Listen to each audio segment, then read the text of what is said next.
Good morning. Charlotte's Web, Chapter 3. The chapter title is Escape. The barn was very large. It was very old. It smelled of hay and it smelled of manure. It smelled of the perspiration of tired horses and the wonderful sweet breath of patient cows. It often had a sort of peaceful smell, as though nothing could ever happen again in the world. It smelled of grain and of harness dressing and of axle grease and of rubber boots and of new rope. And whenever the cat was given a fish head to eat, the barn would smell of fish. But mostly it smelled of hay, for there was always hay in the great loft up overhead. And there was always hay being pitched down to the cows and the horses and the sheep. The barn was pleasantly warm in winter when the animals spent most of their time indoors, and it was pleasantly cool in summer when the big doors stood wide open to the breeze. The barn had stalls on the main floor for the work horses, tie-ups on the main floor for the cows, a sheepfold down below for the sheep, a pig pen down below for Wilbur, and it was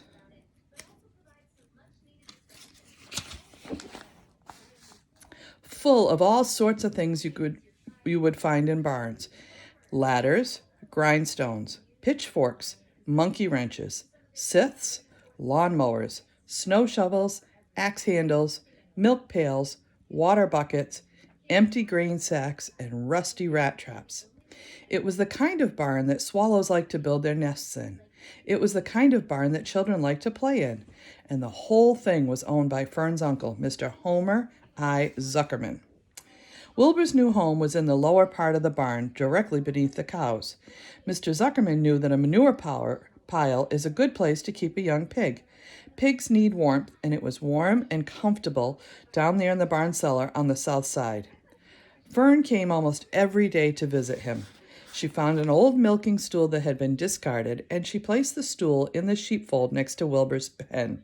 Here she sat quietly during the long afternoons, thinking and listening and watching Wilbur. The sheep soon got to know her and trust her. So did the geese who lived with the sheep. All the animals trusted her. She was so quiet and friendly. Mr. Zuckerman did not allow her to take Wilbur out, and he did not allow her to get into the pig pen. But he told Fern that she could sit on the stool and watch Wilbur as long as she wanted to. It made her happy just to be near the pig, and it made Wilbur happy to know that she was sitting there right outside his pen. But he never had any fun. No walks, no rides, no swims. One afternoon in June, when Wilbur was almost 2 months old, he wandered out into his small yard outside the barn. Fern had not arrived for her usual visit. Wilbur stood in the sun feeling lonely and bored. There's never anything to do around here, he thought. He walked slowly to his food trough and then sniffed to see if anything had been overlooked at lunch. He found a small strip of potato skin and ate it. His back itched, so he leaned against the fence and rubbed against the boards. When he tired of this, he walked indoors, climbed to the top of the manure pile, and sat down. He didn't feel like going to sleep. He didn't feel like digging. He was tired of standing still, tired of laying down. I'm less than 2 months old, and I'm tired of living. He walked out to the yard again. When I'm out here, there's no place to go but in. When I'm indoors, there's no place to go but out in the yard. That's where you're wrong, my friend, said a voice. Wilbur looked through the fence and saw the goose standing there. You don't have to stay in that dirty little yard, said the goose, who talked rather fast. One of the boards is loose. Push on it, push on it, and come on out. What? Said Wilbur. Say it slower. At the risk of repeating myself, said the goose, I suggest you come on out. It's wonderful out here. Did you say a board was loose? That I did, said the goose.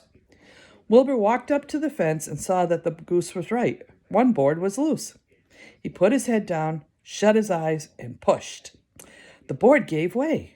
In a minute, he had squeezed through the fence and was standing in the long grass outside his yard. The goose chuckled. How does it feel to be free? She asked. I like it. That is, I guess I like it. Actually, Wilbur felt queer to be outside his fence, with nothing between him and the big world. Where do you think I'd better go? Anywhere you like, said the goose. Go down through the orchard, root up the sod, go down through the garden, dig up the radishes, root up everything, eat grass, look for corn, look for Oats, run all over, skip and dance, jump and prance, go down through the orchard and stroll in the woods. The world is a wonderful place when you're young. I could see that, replied Wilbur. He gave a jump in the air, twirled, ran a few steps, stopped, looked all around, sniffed the smells of afternoon, and then set off walking down through the orchard. Pausing in the shade of an apple tree, he put his strong snout into the ground and began pushing, digging, and rooting. He felt very happy. He had plowed up quite a piece of ground before anyone noticed him. Mrs. Zuckerman was the first to see him. She saw him from the kitchen window, and she immediately shouted for the men. "Homer!" she cried. "Pigs out! Lurvy, pigs out! Homer, Lurvy, pigs out! He's down there under the apple tree." "Now the trouble starts," thought Wilbur. "Now I'll catch it." The goose heard the racket, and she too started hollering. "Run, run, run downhill! Make for the woods, she shouted to Wilbur. "They'll never catch you in the woods." The Cocker Spaniel heard the commotion, and he ran out from the barn to join the chase. Mr. Zuckerman heard, and he came out of the machine shed where he was mending a tool. Lurvy, the hired man, heard the noise and came up from the asparagus patch where he was pulling weeds. Everybody walked toward Wilbur, and Wilbur didn't know what to do.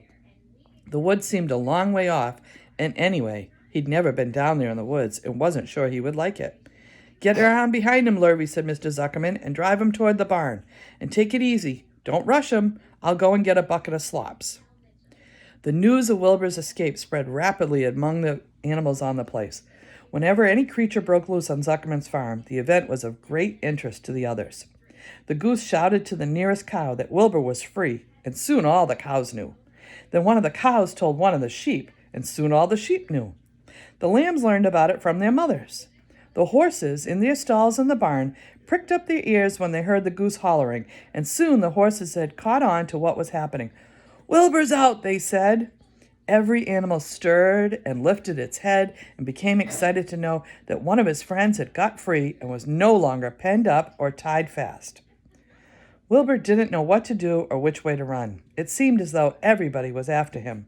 If this is what it's like to be free, he thought, I believe I'd rather be penned up in my own yard.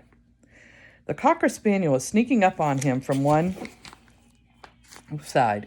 Lurvy, the hired man, was sneaking up on him from the other side. Mrs. Zuckerman stood ready to head him off if he started for the garden, and now Mr. Zuckerman was coming down toward him carrying a pail. "This is really awful," thought Wilbur. "Why doesn't Fern come?" He began to cry. The goose took command and began to give orders. "Don't just stand there, Wilbur. Dodge about, cried the goose. "Skip around, run toward me, slip in and out, in and out, in and out, make for the woods, twist and turn." The Cocker Spaniel sprang for Wilbur's hind leg. Wilbur jumped and ran. Lurvy reached out and grabbed. Mrs. Zuckerman screamed at Lurvy. The goose cheered for Wilbur. Wilbur dodged between Lurvy's legs. Lurvy missed Wilbur and grabbed the spaniel instead. Nicely done, cried the goose. Try it again. Run downhill, suggested the cows. Run toward me, yelled the gander. Run uphill, cried the sheep. Twist and turn, honked the goose. Jump and dance, said the rooster. Look out for Lurvy, called the cows. Look out for Zuckerman, yelled the gander. Watch out for the dog, cried the sheep. Listen to me, screamed the goose.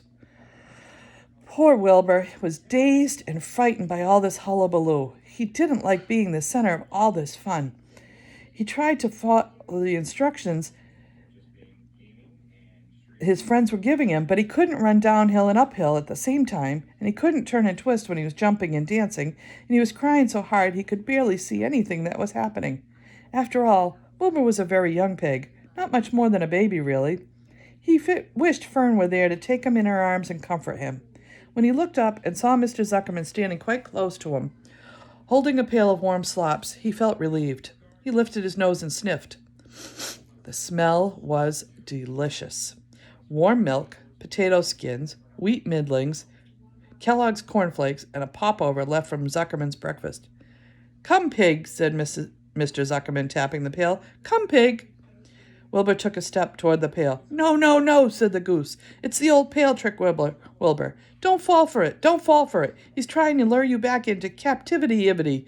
He's appealing to your stomach." Wilbur didn't care. The food smelled amazing. He took another step toward the pail. Pig, said Mr. Zuckerman in a kind voice, and began walking slowly toward the barnyard, looking all about him innocently, as if he didn't know that a little white pig was following along behind him. "You'll be sorry, sorry, sorry," called the goose. Wilbur didn't care. He kept walking towards the pail of slops. "You'll miss your freedom," honked the goose, "and our freedom is worth a barrel of slops." Wilbur didn't care.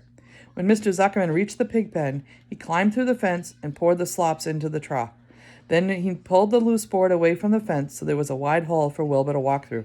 "Reconsider! Reconsider!" cried the goose. Wilbur paid no attention. He stepped through the fence into his yard.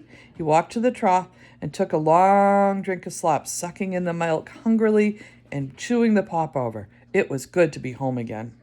While Wilbur ate, Lurie fetched a hammer and some 8-penny nails and nailed the board in place.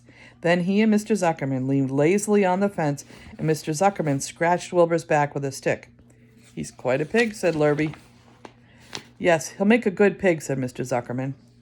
Wilbur heard the words of praise. He felt the warm milk inside his stomach. He felt the pleasant rubbing of the stick along his itchy back. He felt peaceful and happy and sleepy. This had been a tiring afternoon. It was still only about 4 o'clock, but Wilbur was ready for bed. "I'm really too young to go into the world alone," he thought as he lay down. That's the end of Chapter 3.